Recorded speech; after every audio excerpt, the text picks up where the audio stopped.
Hi. So I'm making this video for a friend, and she's actually an ESTJ. Um, but I'm using some source material from various places, some from C.S. Joseph, most from C.S. Joseph videos, so I wanted to give him some credit, um, and some of it's just kind of my own ideas.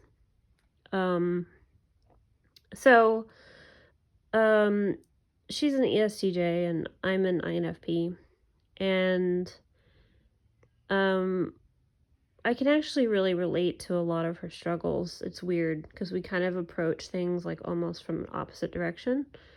Um, and I wanted to point out, because this is something I've been thinking about, how important it is for a person to fully develop their ego. And how traumatic experiences as a young child can cause problems in the formation of the ego, like, personality disorders and things like this. So, like in my situation in my life, when I was very, very young, my mother was a narcissist. She was a narcissistic type person. And I played the role of like the invisible child. So it wasn't really okay for me to have like needs or wants. And I had to just remain happy and quiet and entertain myself and not have problems. And then there were abandonment issues, and the kind of, if you look at like Erickson's stages of development, so I had problems in those early stages. But I don't remember, I remember some things, but I don't remember everything with clarity. And then I also had, on the other side, I had trauma bonding with my father and other issues with that parent. So, according to a man named Ross Rosenberg, he's got a lot of videos on YouTube. He was talking about how, like, and whenever there's like a narcissistic parent, so the child of least resistance, so the child who, kind of goes along with the narcissist the most, and turns out to be most likely another narcissist. And then you have like the scapegoated child, which was my other sister. And then I played the role of the invisible child. So what got me the most reward, I guess, if you call it that, would just be like not existing. And I felt unwanted. I was told that I was unwanted.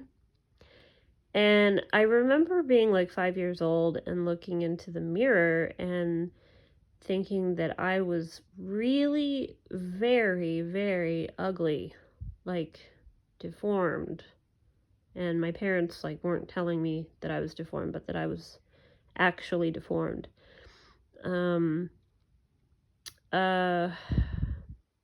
To the point where I just thought I was like the most hideous child, the most hideous person on the planet, that I would never be pretty. It just wasn't in the cards for me. And when I was in 3rd grade, I lied on my eye exam, because they give you like those eye tests. I lied to get glasses, just something to kind of cover up my face because I wanted to hide.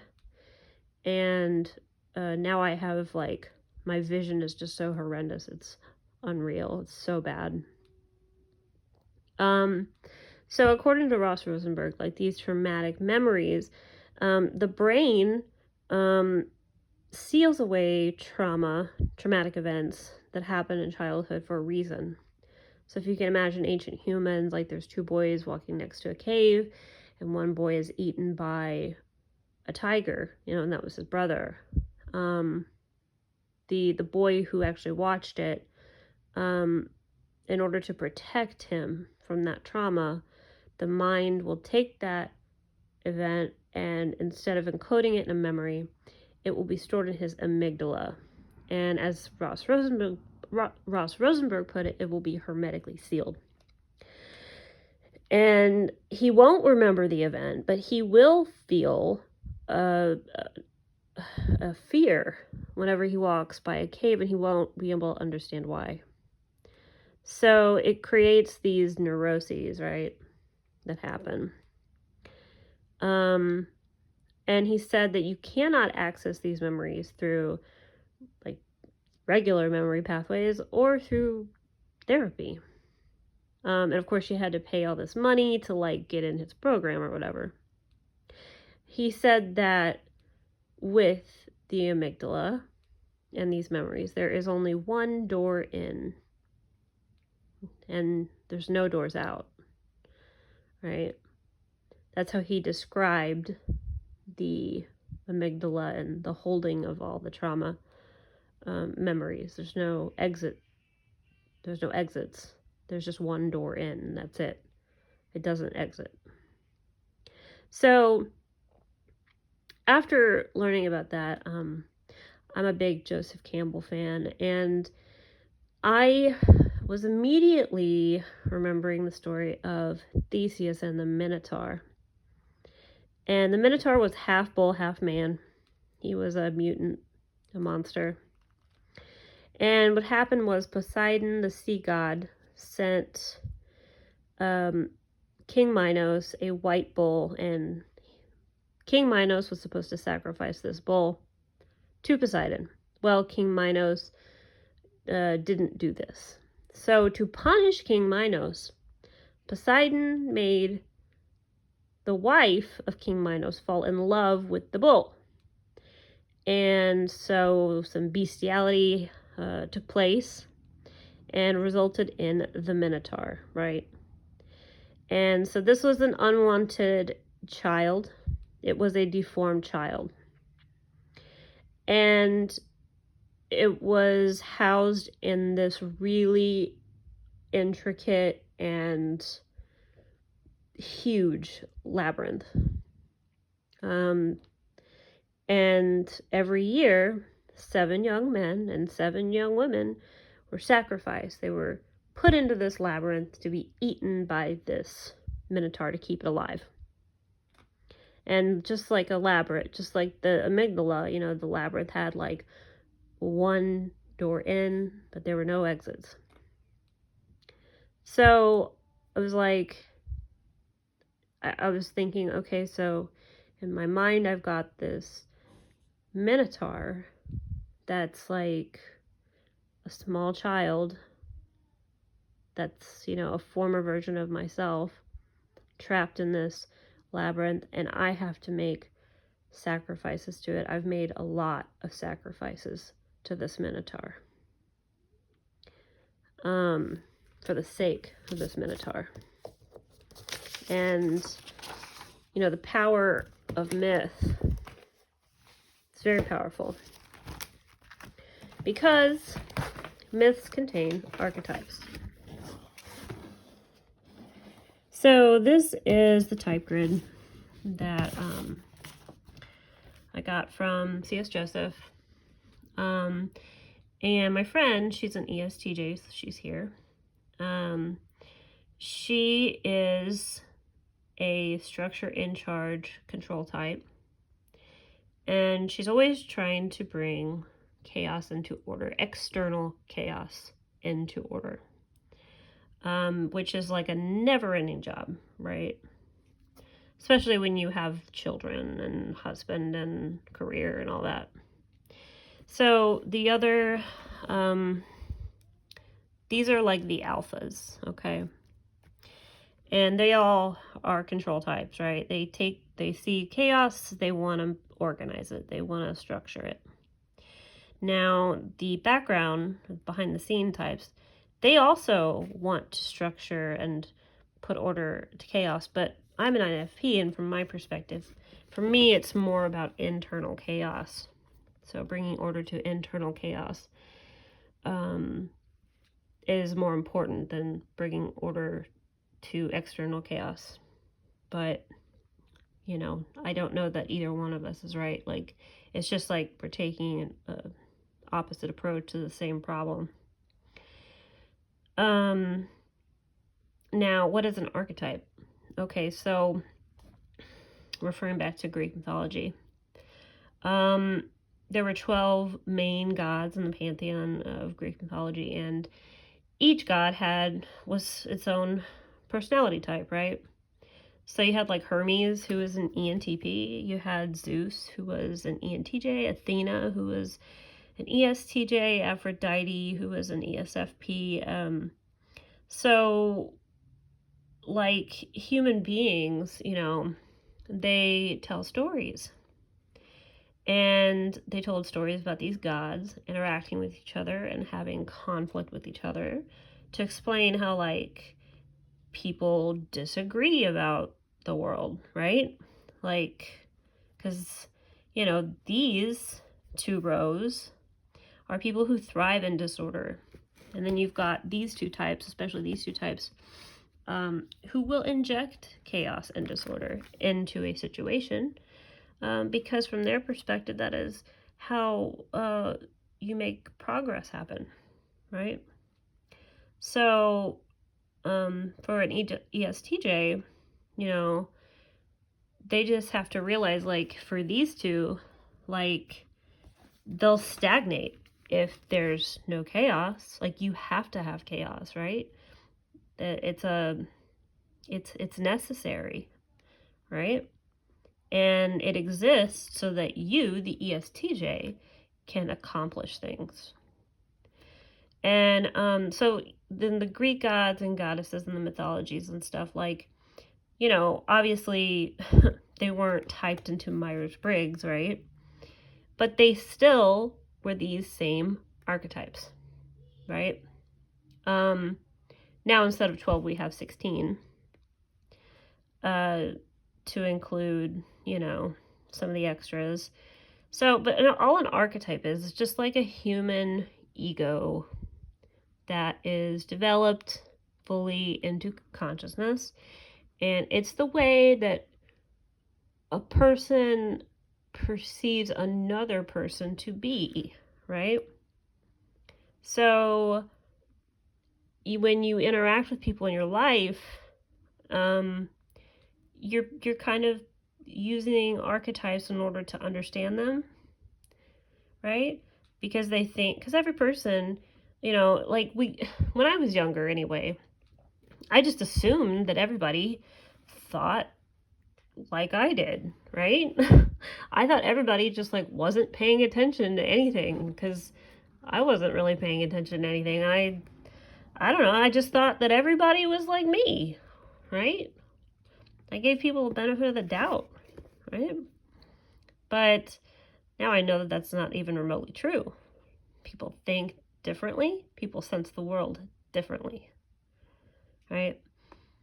So the stories that we told each other back then and the stories we tell each other now all contain these archetypes, okay? They are recurrent in our myths, in our stories, and they always will be. Because this is how the ego, the human ego, manifests itself, right? So another thing I want to point out.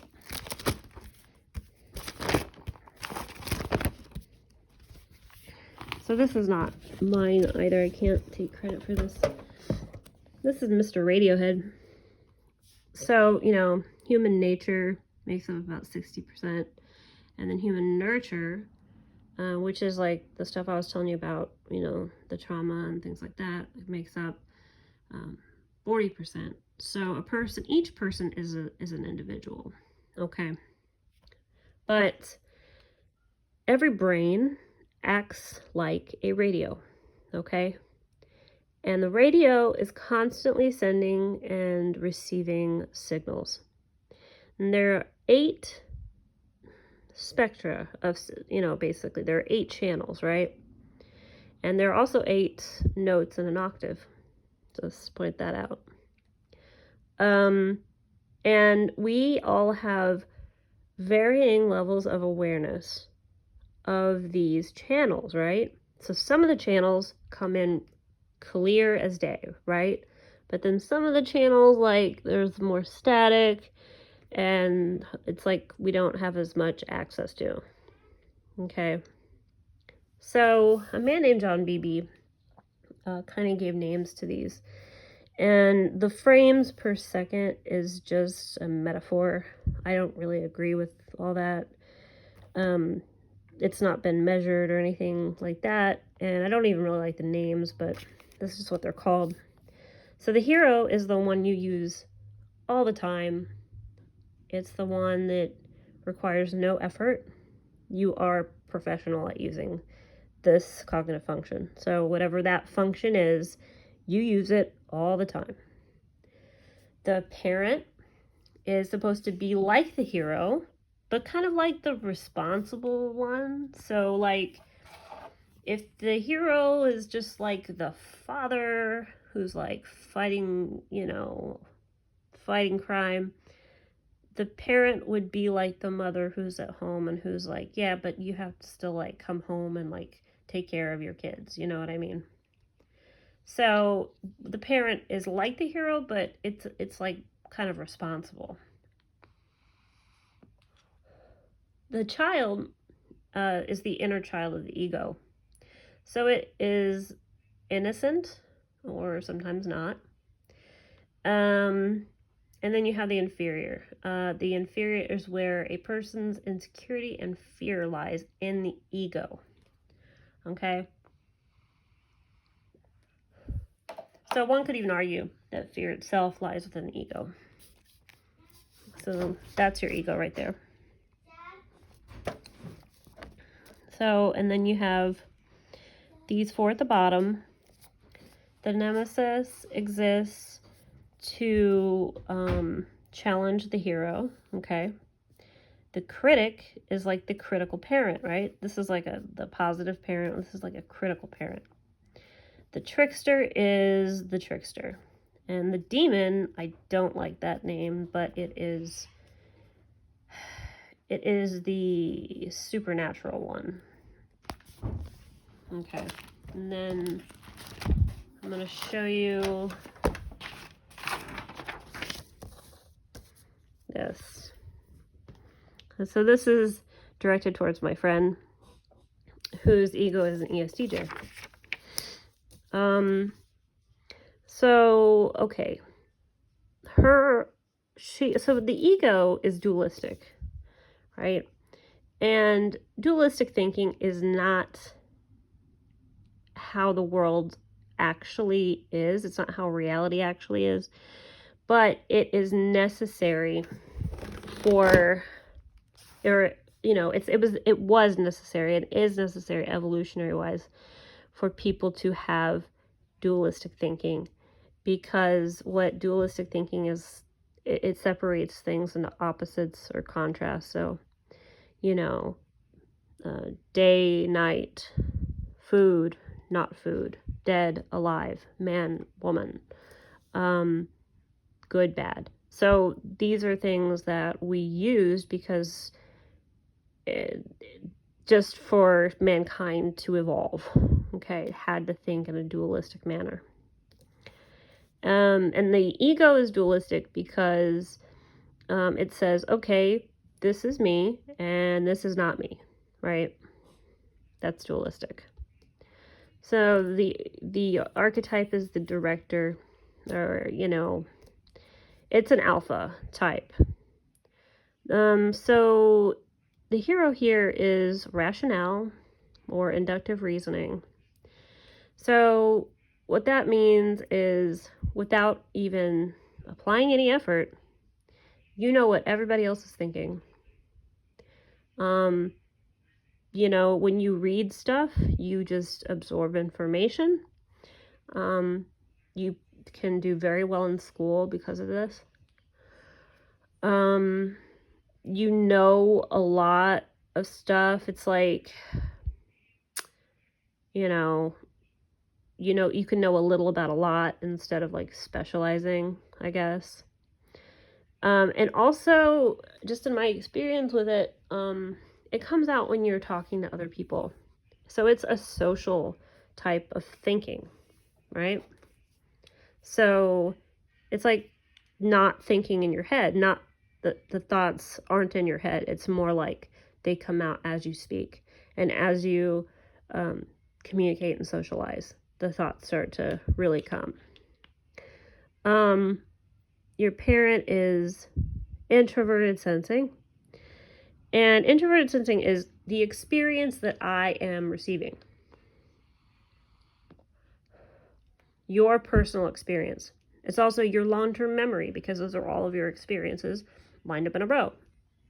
It's also your attention span, because you're basically, this is like a scanner, right? Like zooming in on things, right?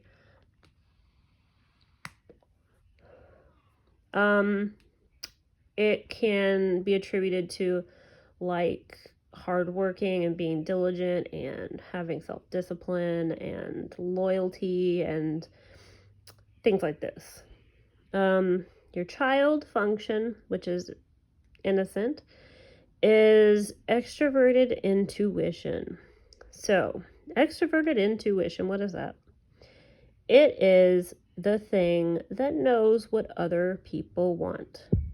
Like you don't, it's not something that you, it's like you can feel it in your gut, you know. It's your sense of metaphysics, right? So it can also kind of predict the future in a way. It recognizes patterns. So you're really good at knowing what other people want. You like to give other people what they want. And you like to be desirable. You know, extroverted intuition is all about being desired. Now you're inferior. So now inferior, you can think of it as like in fear here, like your fear is in your inferior. It has to do with your insecurity. So your inferior is your introverted feeling. So this is on an axis with this. So they're kind of opposites, like spinning around each other. Like polar opposites, I mean.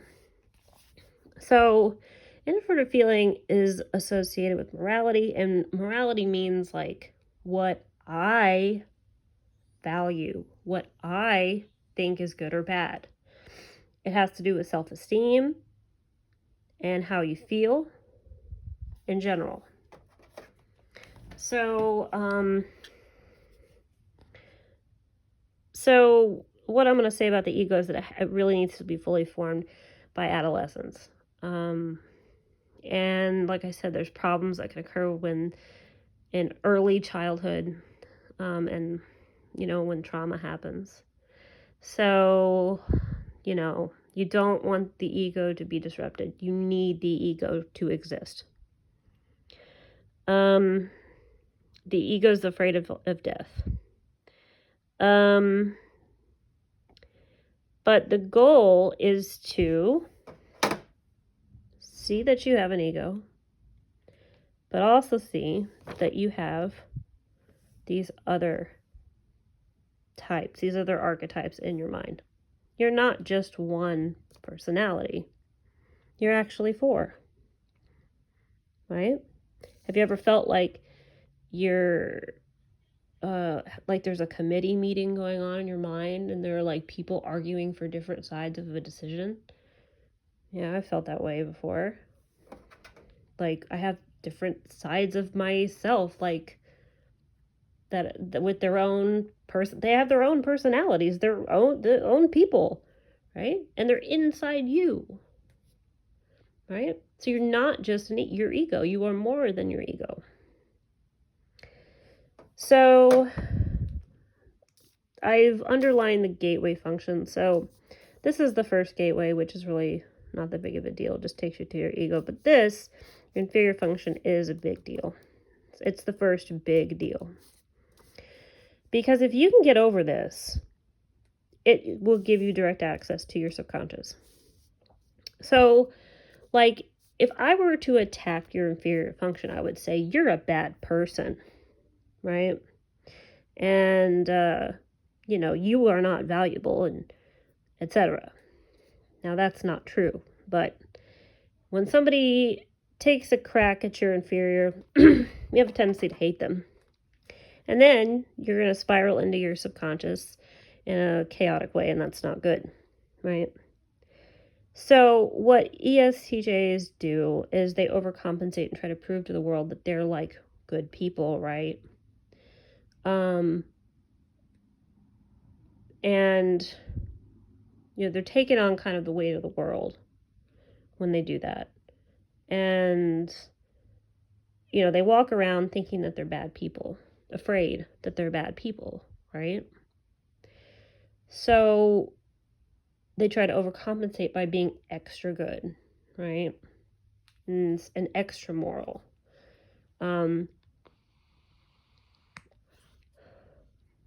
But when people, if somebody thinks badly of you, it can affect your self-esteem, because these two things are on an axis. Now, if we're going to stay in the ego, we're going to go down to the nemesis, which is TI. TI is introverted thinking. It's basically another word for logic. It's deductive reasoning.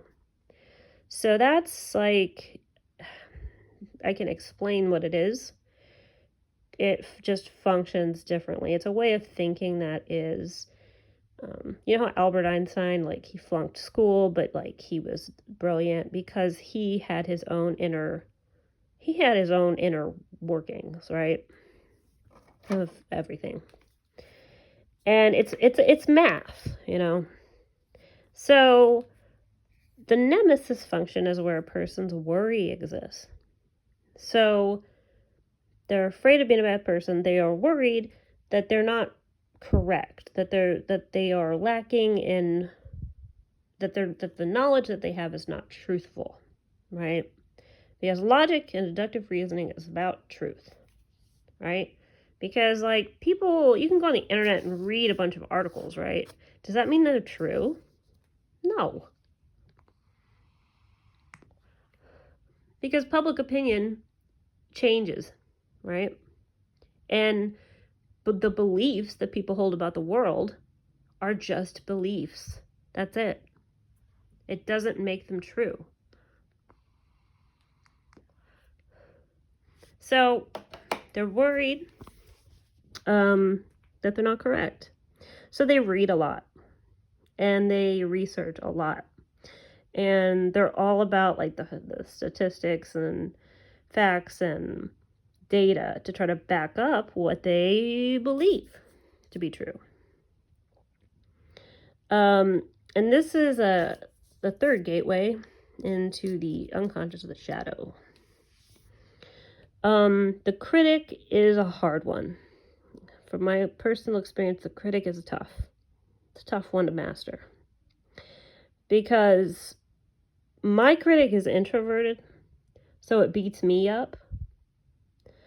Your critic is extroverted, so it's aimed outwardly, but I think all critics beat the person up more than they beat other people up. So your critic is extroverted sensing. So that has to do with the physical environment and what other people are doing and what other people are experiencing. If somebody is really distractible, that's a sign of them using extroverted sensing. That they're like, oh, look, there's a hummingbird over there, like 50 feet away. It's like, what? We were just talking. So what this means is just like, ESTJs can be critical, like, if somebody is really clumsy, maybe, or if they are bad drivers, okay, both of these things apply to me. If they're like really bad dressers, like if they're just like not looking great, like they just don't give a shit, they can be like, oh man, look, they don't, why aren't they giving a shit? Like, that's weird, And it's like, that's SE critic, basically. It has very high standards. Now, the trickster is the one you are most unaware of. Ooh, mystery. So it's introverted intuition, which in itself is the most mysterious of all the cognitive functions. But it has to do with willpower and what I want, what I desire, right? What I am planning, what I am strategizing, right? The path I am carving forward to get what I want. Okay? So the ESTJ, unfortunately, has a very hard time with what they themselves want. They know what other people want, but it's hard to know what they want. So that's something that's really difficult. And then the demon. So the demon is extroverted feeling, and that is how other people are feeling. It also has to do with ethics. Ethics is different from morals. Ethics is what society thinks is good or bad. Morals is what do I value? Ethics is what does society value? And let me tell you, sister, those are two very different things. In my case, anyway. So, literally, people who use extroverted feeling, like up here, the high extroverted feeling people. So, you or I walk into a room and they're in the same room, they will feel what we feel. Because we have introverted feeling. We are the source of feeling. And they're sucking it up, right? Just like how we suck up all the thoughts, right? Right out of people's heads. They suck up the feelings of other people. So they know how other people are feeling. So the shadow, or the unconscious mind, is often thought of as the dark side of ourselves. And in our society, we're encouraged to reject this side. So in The Lion King, there is a part of that movie where, like, Mufasa is talking to Simba, and he's like, one day this is going to be your kingdom from everything the light touches. Oh, but you see that shadowy area over there? Yeah, don't go there. Don't go there. That's a bad place. You can never go there. So even in, like, Disney movies and shit, they indoctrinate us into thinking that our shadow is bad, right? And that is my own little thing that I added, by the way. So the result of this is that we project our shadow functions and our shadows onto other people. So we see somebody that's our shadow or acting like our shadow. It's like, oh, bad. The person's bad. Like, nope. Right? We shut down. But in fact, that person is in us. That person we see that we don't like because it's the things in us that we don't like. That's projection. And these functions are just harder to master. They just are. They're really harder to master. I mean, you have to get very comfortable with using the first four. And they feel wrong, they feel like another person's skin. You know what I mean? But it is possible to master them. And you really need to, right? So when an ESTJ is, like, doing their thing and being a badass, basically, they can really take some punches. Because, I'm an INFP, right? I'm an INFP. I'm over here. And my FE, your FE's down here. Mine is up here. So I'm way more aware of how other people are feeling. And I'm way more aware of how I am feeling, right? And my insecurity is what other people are thinking about me. If people think badly of me, it hurts my self-esteem, right? So, like, if you're up there and, you say that, a customer or whatever is badgering you, right? You can just shake them off. You know what I mean? It doesn't affect you, right? It's because you don't give a damn about their feelings. And in that moment, you're indestructible, right? In that moment, you are indestructible. Whereas I crumble to the ground, right? And I've taken a lot of hits in my life. A lot of hits. And I used to just crumble into a little ball and Like literally crumble into a little ball and hide. That's what I used to do. So now at least I can stay standing and I can look them in the eye. Right? So, to me, that's a strength. Okay? Not caring what other people are feeling. Like, you don't even have time for that. Like, you are taking up so much effort into being a moral person, into having right value systems, and to figure out how you feel. You don't have time to deal with this. You know, this is bullshit. You know, and FE is kind of bullshit. It doesn't really matter. You know? So that makes you very strong in my view. But like the whole idea of this is so that you can master these gateways, right? This is a test of courage, and the gods in the myths always tested the mortals, right? This is a test of courage. It is okay to be selfish. I will say that again. It is okay to be selfish. And it is necessary to be selfish, okay? Because otherwise, you'll lose it. Right? So, and it's also acceptable to have an error in judgment, right? And to not always be there for someone else, right? To not always be good, to have darkness inside you, right? And it's okay to feel those things. And it's okay because, like, your feelings are valid. You know, if something happens and it makes you feel a certain way, then you have a right to process those feelings, no matter what they are. Now, you're going to come out of it.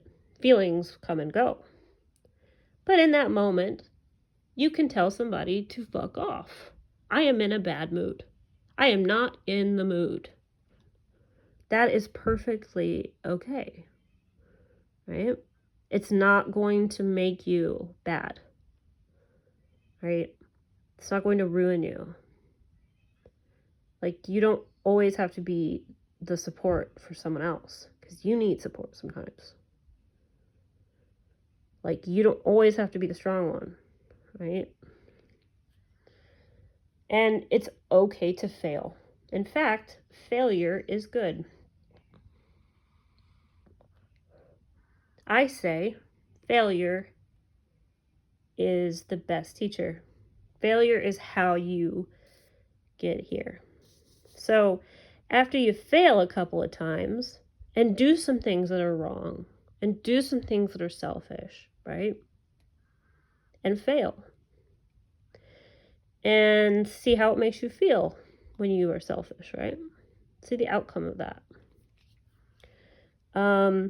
Then you can get more comfortable with it. Because being selfish is not going to lessen your worth. Okay? You will still be just as needed, just as desired, just as valuable. The other thing I would tell you is figure out what you actually value. Like, you know, you were saying you value your children, the safety of your children over material things. You know, that's your morality, right? So I value truth. I value truth, and I value time, and I value my family, because when I valued my career over my family, it almost killed me. I mean, it brought about more suffering than I can describe. A complete psychological breakdown for me. So don't be afraid to fail. Don't be afraid to feel bad. Don't be afraid to be selfish, right? And don't be afraid to define what you value, because what you value is way more important than what society values, right? Society tells you that little pieces of paper, fiat currency, that's what's valuable. Oh yeah, okay. We'll see how long that lasts. Food is more valuable than fiat currency. And if you can make it over to the subconscious, which is oftentimes the opposite gender of the ego, it'll be, after you practice it, you can get over there like on your own. So like when you go home and you are totally depleted from all of the chaos that you've had to organize, and you're like, nope, I'm turning everything off, and I want to escape for an hour, right? I want to levitate over the water. You go to your subconscious because it's an INFP. And the INFP is you, but backwards, if you notice. So, opposite order. So the INFP, very in touch with their feelings. They are in touch with metaphysics, and oftentimes will warn people like, hey, this is coming for you. Because I've seen this pattern 100 times. I know what it looks like. And I can pick it up on people, and I'm very good at nuances and stuff like that. And it have alarm bells that go off, right? I am working on my TE continuously, my inferior function. Getting over what people think. Making videos like this helps me because it's just me talking.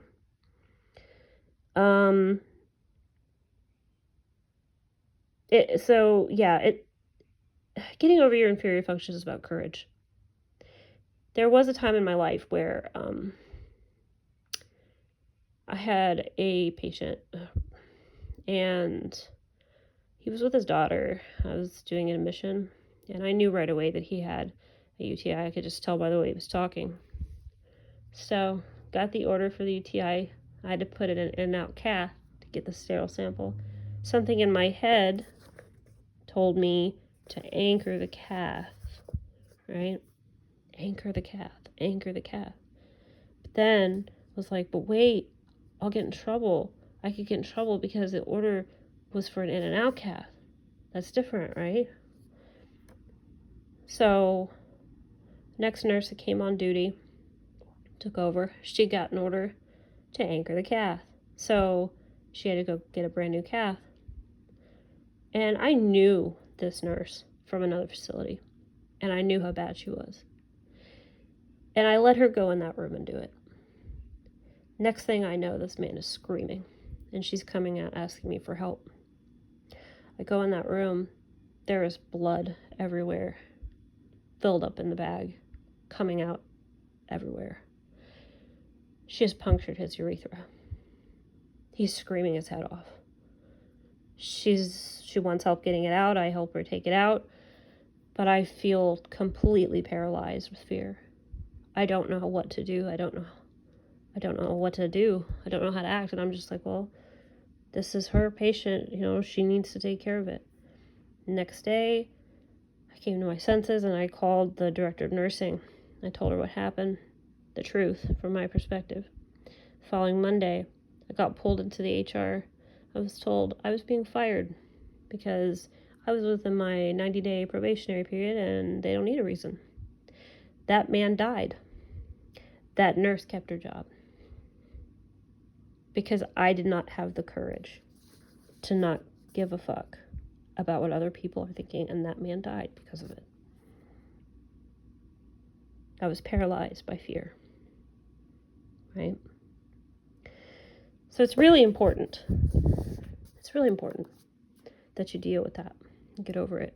And I have to live with that every day. Right?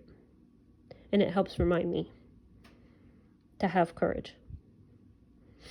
So, yeah.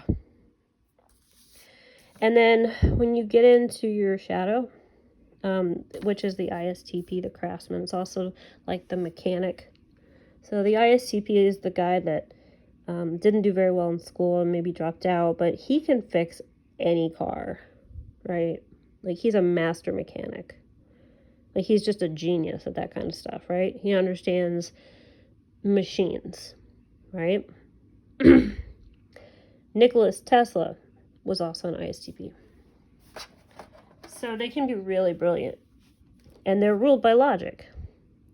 So once you stop worrying about whether or not you're correct, this guy can team up with this guy and become like superheroes together. My sister Laura, so this is when she was living with her boyfriend David, who is an ENTJ, but also possibly a malignant narcissist. She told me the story about one day David coming downstairs, and he held this large box. It was a diaper box. And he said, "Oh, this box is filled with paperwork about all of your run-ins with CPS and all of your drug history, and every time you went to the hospital and you had drugs in your system, and like everything that I would do with CPS. I print out all this paperwork, and it's in this box. It's filled up this box. So if you try to leave me and take Addie with you, this is what you're going to be going against." And she was really upset when she told me this story. And I said, "Laura," I said, "did you actually see any of this paperwork?" She said, "No." I said, "Did you see any papers, like, at all?" And she said, "No." I said, "How do you know he wasn't just holding an empty box?" Because I'm sure that's what he was holding. You can't just print out CPS paperwork from your house. That's logic, right? That's verifying a belief. Well, she believed it to be true, but that doesn't make it true. So stop worrying about it. You will make mistakes. You will be wrong sometimes. You will fail. But it will only make you smarter and stronger and better. It's the fear of failure that holds everybody back. But once you can get over it, then you have access to this part of your mind. And it's hard to develop these functions, but it can be done. Now, the superego. So it's capable of actually replacing the ego in times of psychological emergency. It's terrifying. It's terrifying. It's a terrifying experience when it happens. But it's a savior. It can be a savior. It can save your life. Because it's like when you got a problem and your ego can't handle it, your ego can't solve it, your subconscious can't solve it, and your unconscious can't solve it, and you're just spinning into a void, and you're just gonna eventually kill yourself. The only person that will save you is this person. So I had a run-in with my superego, and it was scary. It was very, very scary. And she shut me down. She got me away from danger. She protected me. She also showed me, she also, punished me, because it kind of comes with it. But at the end, I gained a lot of spiritual wisdom. So it was worth it. And yeah, if this ever happens to you, I guess it's what people would call like an ego death, right? I'm no longer like afraid of death in the same way that I was before. I'm not afraid of dying like I was before, because I feel like I've been to the other side. I was shown terror of existence, true terror. But I survived. I'm here to tell you that the superego, if you have to burn the whole goddamn thing down and start again, it can save you. Some people use their superegos badly, and that results in murders and all kinds of horrible things, right? But if you are a genuinely good person, it will save you. It will save your life. So that's the 4 sides of the mind and the gateways. And to me, if I'm the minotaur, right, I'm in the middle. This is the labyrinth, right? This is the labyrinth. These sides of the mind. And I can understand other people, right? Because, hey, this person that seems so different from me, I know them. I know them because I know myself. And we aren't so different, right? We are one, right? I know how they think because that person is in me, right? And I can be on their side, right? Have compassion for that person. I can understand this person. I can communicate better with these people because I know myself. And then once you get out of the labyrinth, you know, and you can do this multiple times, right? You can just keep on doing this to get better and better and better. Once you get out of the labyrinth, then you can focus on other things like chakra aligning and, you know, things that actually can bring you some more peace on the inside. But this is just kind of like the basics for why you think the way you think and why you see the world the way that you do. And to understand that even though, you know, there are other people who see it very differently,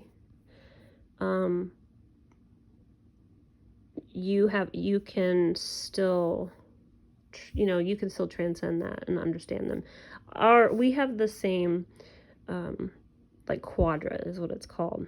And we are triple control. Actually, hold on, let me look. Yeah, we're triple control. So that makes us very, very, very control oriented, unfortunately. The only one that's not control is this one. That one's movement. But these are control. So, yeah, it's difficult. It's difficult to deal with chaos. It is. But it can be done. It can be done.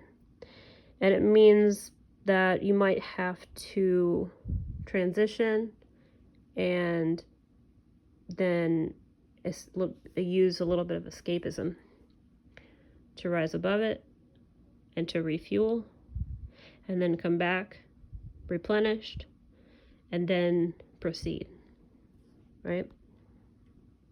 So, okay, that's my video. Have a good day.